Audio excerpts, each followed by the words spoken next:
Oi, amigos e irmãos, graça e paz. Vamos ler a palavra em Efésios, capítulo 2, versículo 11 ao 13, que diz assim: Portanto, lembrem-se de que no passado vocês eram gentios na carne, chamados incircuncisão por aqueles que se intitulam circuncisão, que é feita na carne por mãos humanas. Naquele tempo vocês estavam sem Cristo, separados da comunidade de Israel e estranhos às alianças da promessa, não tendo esperança e sem Deus no mundo. Mas agora, em Cristo Jesus, vocês que antes estavam longe, foram aproximados pelo sangue de Cristo. Após falar sobre graça e boas obras, a carta aos Efésios nos ensina que de diferentes povos, Deus fez para si um único povo em Cristo. De que não há superioridade entre os povos. E as boas obras, então, elas são essenciais nesse novo povo que Deus unificou de vários, um para si. No plano de Deus, no Antigo Testamento, apenas a nação de Israel era o povo que tinha uma aliança com o nosso Deus. Por isso que aqui o apóstolo Paulo, no versículo 11, ele diz: lembrem-se de que no passado vocês eram gentios na carne. Quer dizer, quanto à sua condição de nascimento, vocês não faziam parte do povo da aliança. O gentio é o estrangeiro, aquele que não é judeu. E além de ser gentio na carne, havia um outro destaque. Vocês eram chamados incircuncisão por aqueles que se intitulam circuncisão.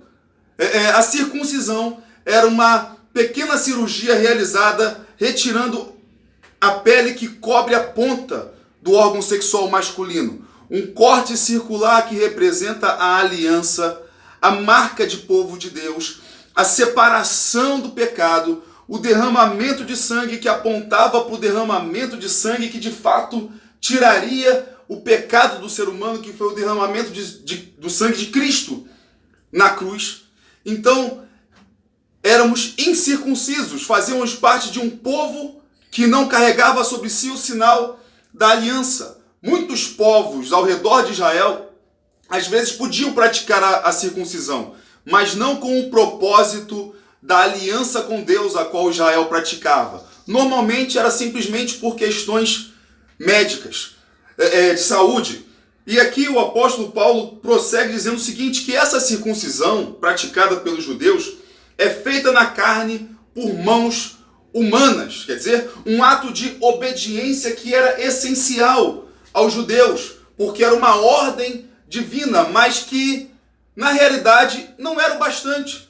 Era simplesmente um ritual feito na carne por mãos humanas. Se não houvesse a bênção divina, o coração do homem de fato voltado ao Criador. Por isso que a Bíblia Sagrada fala sobre não apenas essa circuncisão na carne, mas a circuncisão do coração. Quer dizer, um coração em aliança com Cristo. O homem apenas circuncidado, sem uma aliança com Deus, ele não conseguia cortar o pecado da sua vida. Tudo que a circuncisão representava se tornava em nada para ele. Ele precisava da bênção do eterno. É muito semelhante a gente vê a circuncisão ao batismo. O batismo é extremamente necessário, é algo importante demais. Mas se o coração do homem não estiver voltado, rendido a Cristo, crendo que está entrando em aliança com Deus da eternidade, com o nosso Pai, de que aquela água não tem poder sobre nós, mas ela representa o lavar de Cristo sobre as nossas vidas, eliminando todo o mal. Se o ser humano não tiver essa fé no Criador, essa fé no Salvador, é apenas água. Água derramada pelas mãos humanas ou mergulhado pelas mãos humanas, porque a grande complicação de que nós éramos chamados incircuncisos era o fato, nós estávamos separados de Cristo. Isso é o que nos tornava incircuncisos, porque ele prossegue dizendo no versículo 12, naquele tempo vocês estavam sem Cristo. Uma palavra que resume o versículo 12 é alienação. O ser humano não faz ideia do que está perdendo. Ele vive a sua vida achando que simplesmente está fazendo as coisas porque é livre, fazendo as coisas segundo a sua própria vontade, e desconhece o que está perdendo. Desconhece que aquilo que nos traz uma felicidade que não pode ser abalada pelo tempo, destruída pelo tempo, às vezes não está em nós. E a gente se ilude. É uma alienação. Cada um vive da forma que bem entende, pensando ser um ser livre. É a nossa condição de incircuncisão, segundo aqui a palavra. Há uma conversa no filme O Sexto Sentido, do garoto que é um dos personagens principais do filme, com o seu psicólogo, interpretado pelo Bruce Willis. E o garoto, em certa altura do filme, ele diz assim: eu vejo gente morta andando por aí como gente comum, e um não vê o outro. Eles só veem o que querem ver, não sabem que estão mortos. Essa afirmação lembra muito a nossa condição de morte espiritual, de não ser parte do povo da aliança. Parece que a gente está fazendo o que é melhor para nós, mas nós somos simplesmente mortos andando, que só veem o que querem ver e que não sabem que estão mortos. Como no próprio filme O Sexto Sentido, o psicólogo que conversava com o garoto estava morto e não sabia. Eu creio que essa ficção é uma boa ilustração do que significa estar alienado quanto à nossa própria condição existencial. E nessa alienação, a primeira coisa que ele cita no versículo 2 é a condição mais triste, mais terrível. Quer dizer, vocês estavam sem Cristo. Eu cresci na igreja, desde criança fui ensinado quanto ao amor sacrificial do Senhor Jesus, aprendendo a crescer numa relação de intimidade, de gratidão, de amor ao nosso Senhor Jesus Cristo. Meus pais se converteram quando eu tinha apenas 3 anos de idade, e por isso eu não consigo imaginar o que seria um dia sem o nome do Senhor Jesus na minha vida. Um dia sem orar em nome do Senhor Jesus, um dia sem agradecer a salvação, um dia sem agradecer o alimento e todas as bênçãos no nome de Jesus, porque eu não me lembro de um dia sequer na minha vida em que esse doce e maravilhoso nome não tenha sido pronunciado pelos meus lábios, ou que tenha surgido na minha mente. Não há como imaginar uma condição dessa, mas essa é a realidade que Paulo descreve, que era a realidade dos gentios. E que é a realidade de muitos ainda hoje. Aqueles que se converteram já adultos, por exemplo, possivelmente lembram muito bem do que era essa vida sem Jesus Cristo. Sem Cristo. E essa continua a ser a condição de muita gente. Por isso que a obra de evangelização não pode ser negligenciada. Não há algo mais triste do que isso. Por isso que precisamos fazer discípulos de todas as nações, porque o nome de Jesus é o que há de mais doce, é o que há de melhor. E há pessoas que estão sem. Essa é a realidade dos Efésios. Essa é a realidade ainda de muita gente que precisa ser amada por nós, que somos a igreja de Cristo, que precisam ser evangelizada por nós. Paulo prossegue dizendo o seguinte: cada um desconhecia o fato de que não fazia parte do povo de Deus. Diz aí, depois de falar que estavam sem Cristo, diz também que estavam separados da comunidade de Israel. Como já foi falado, o povo de Deus no Antigo Testamento era a nação de Israel. Deus formou essa nação a partir de Abraão, prometeu a ele que ele seria uma grande nação. Em Gênesis 12:3 está escrito lá, Deus disse a Abraão: abençoarei os que te abençoarem e amaldiçoarei aquele que o amaldiçoar. Em você serão benditas todas as famílias da terra.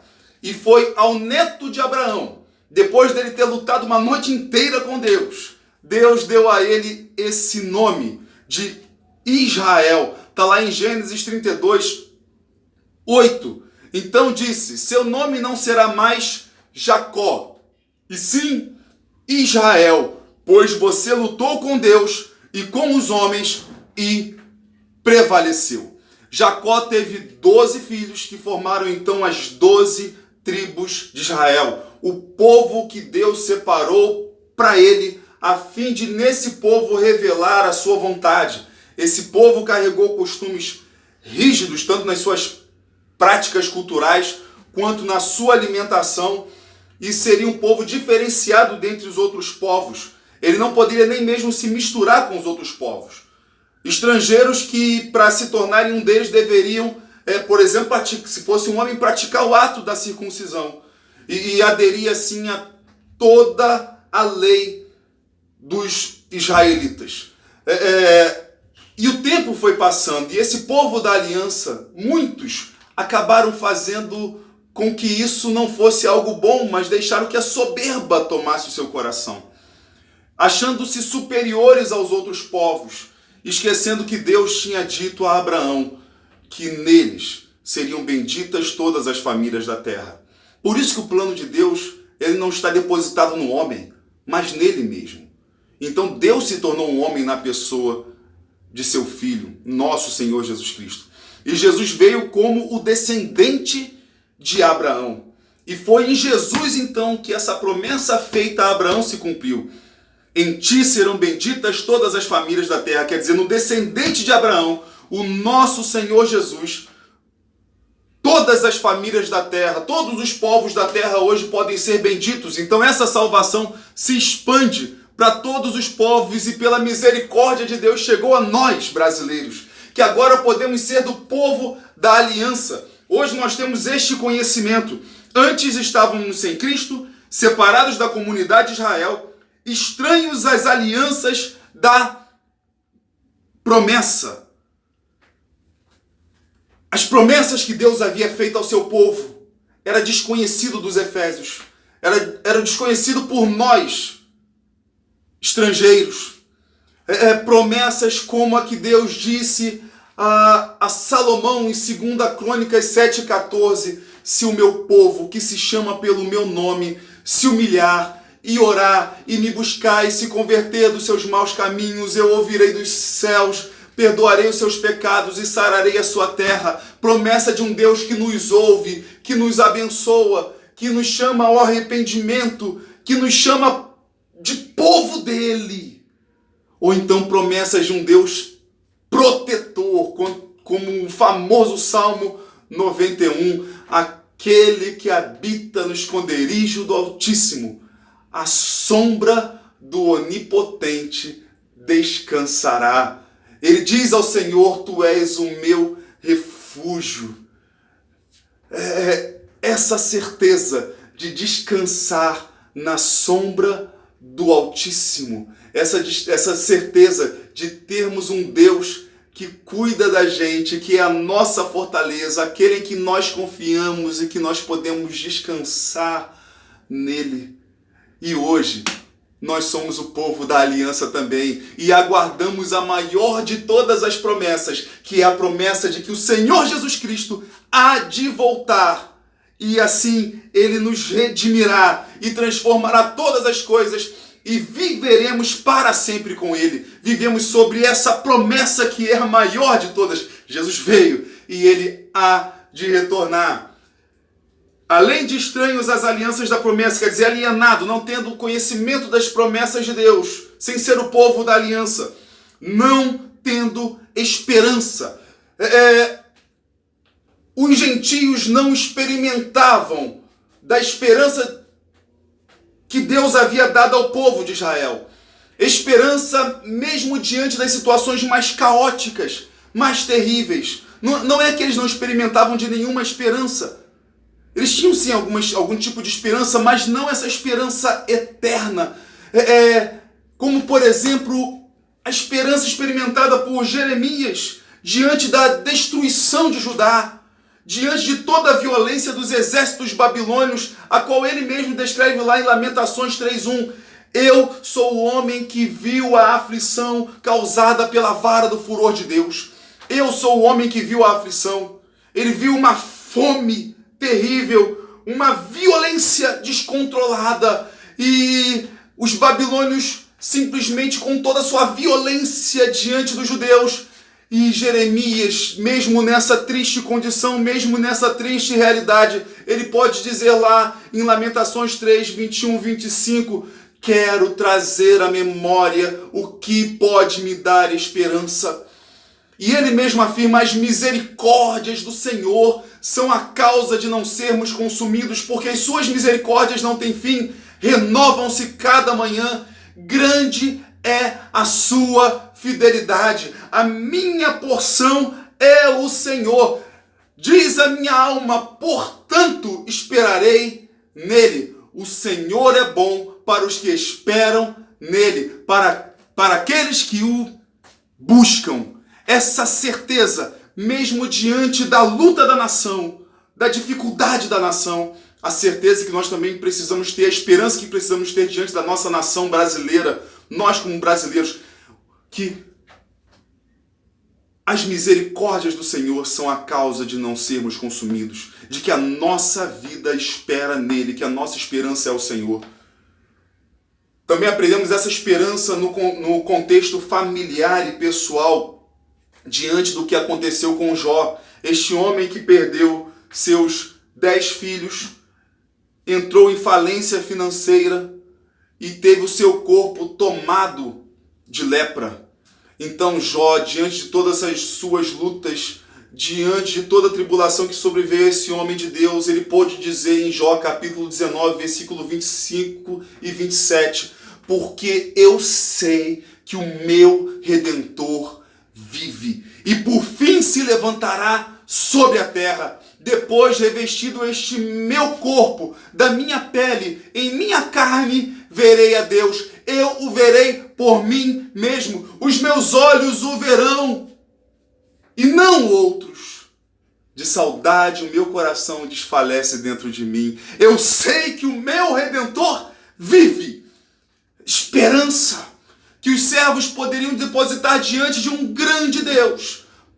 Uma esperança fora do comum. Aquela paz que o Novo Testamento diz, uma paz que excede todo entendimento. E o versículo 12 fecha com a última afirmação que eu creio que resume a realidade do que faltava nos gentios, que faltava para a gente. E sem Deus no mundo.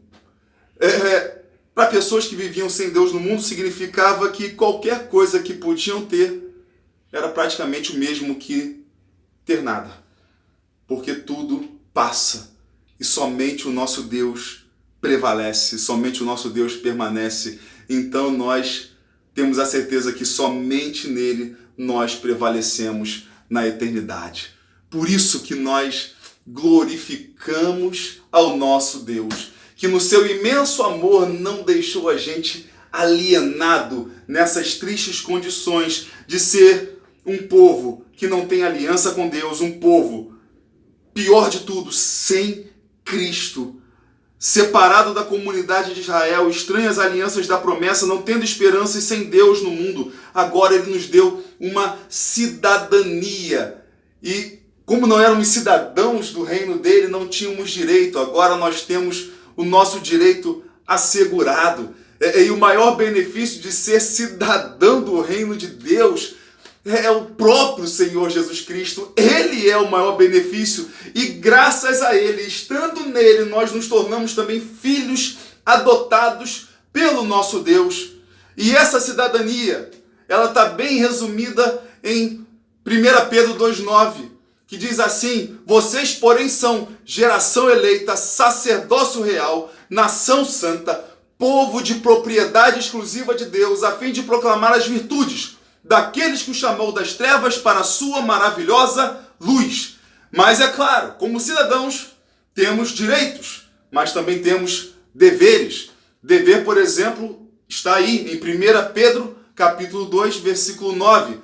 Nós estamos então fazendo parte desse povo, geração eleita, nação santa, povo de propriedade exclusiva de Deus, para proclamar as virtudes daquele que os chamou das trevas para a sua maravilhosa luz. Quer dizer, e percebam, proclamar as virtudes de Cristo, proclamar as virtudes daquele, e não a nossa virtude, e não a gente se endeusar, e não a gente se engrandecer, e não a gente se gabar, a gente se amostrar, mas as virtudes daquele que nos chamou das trevas para a sua maravilhosa luz. Porque essa bênção é muito mais do que simplesmente ter o nome de povo de Deus, porque é a bênção de estar próximo do próprio Senhor Jesus Cristo, poder viver a promessa dele a cada dia e poder buscar a ele, poder se aproximar dele, que diz assim: mas agora, em Cristo Jesus, vocês que estavam longe, foram aproximados pelo sangue de Cristo. Antes longe, agora perto de Deus. É o tema principal dessa mensagem. E percebam, aproximados pelo sangue de Cristo. Não o sangue derramado do homem na circuncisão. Aquilo era um sinal importante que o povo de Israel deveria guardar no Antigo Testamento. Mas a gente sabe muito bem que o que nos aproximou de Deus, que nos fez estar perto dele, é somente o sangue de Cristo. Deus mudou mais uma vez a nossa condição e nos deu uma cidadania no reino dele, como filhos benditos dele. E somos convidados a nos aproximarmos sempre do nosso Pai, do nosso Senhor Jesus Cristo, do Divino Espírito.